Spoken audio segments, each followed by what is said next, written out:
So this is part 2 for sexuality. We'll just go a little bit further into the content. So first we're going to talk about menopause. So menopause by definition is the permanent cessation of menses. It's a pretty simple definition. Clinically, we can diagnose, or a provider can diagnose, menopause 12 months after the last menstrual period. So a lot of it is like looking in the rearview mirror. When a patient's transitioning towards menopause, she may not know that she's actually meeting the menopause definition until after it's completed. So we can look back after 12 months and go, okay, you haven't had a period for 12 months, you are in menopause. So it's a little like the rearview mirror. Patients will go through a period of transition called perimenopause.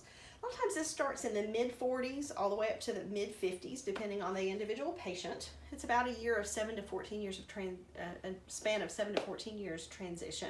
During this time, the female's hormones start to decrease, and the periods are going to become less frequent. They may become a little more sporadic. She may bleed heavier or lighter, depending. And she might start noticing some of those signs and symptoms associated with menopause, like hot flashes, insomnia, irritability. Not always, but some patients will.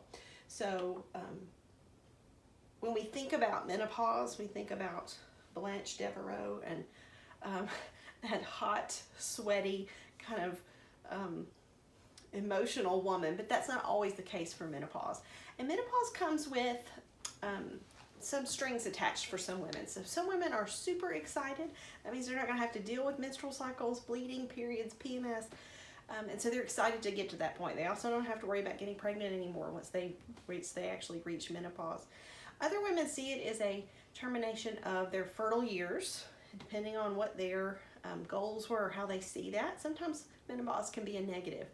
We've seen menopause portrayed, sometimes negatively, in the media. So it's individualized for each patient. Some will be excited and some will not be. So you have to consider that for each individual patient. And not everybody experiences the same signs and symptoms. So you have to keep that in mind as well. So what happens during menopause? Well, as we go through perimenopause into reaching that official landmark of menopause, we see estrogen and progesterone decrease. So both of those major female hormones. That in turn causes multi-system changes within that patient. So breast tissue changes. So if you think about it, the reason we are fertile and premenopausal, like as in the fertile years, not perimenopause, the goal of having breast tissue is to feed babies. Well, guess what? We're not going to make any more babies, so the breast tissue starts to change.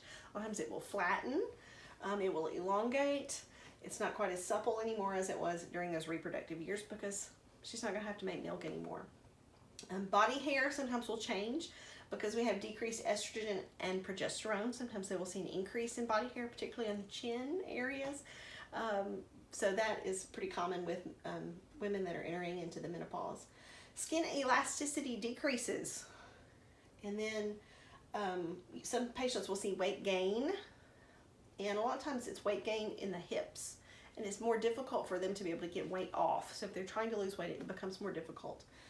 They can have some vasomotor instability, so things like those notorious hot flashes, night sweats that will wake patients up. Sometimes it's palpitations, sometimes it's insomnia. It really just depends on the patient. And a lot of times patients will come and present because they don't realize, especially if they're in those perimenopause years, especially if they're starting earlier in the late 40s, they don't know what's going on. They just feel like they're going crazy. They're hot, they're not able to sweat, they feel very irritable.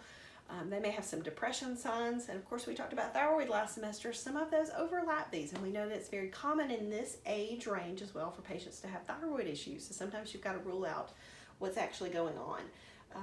But those are great teaching points for patients.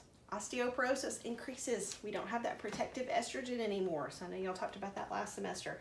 So these patients, once they hit menopause, are more likely to have fractures and decreased bone strength. So that can be an issue for these patients.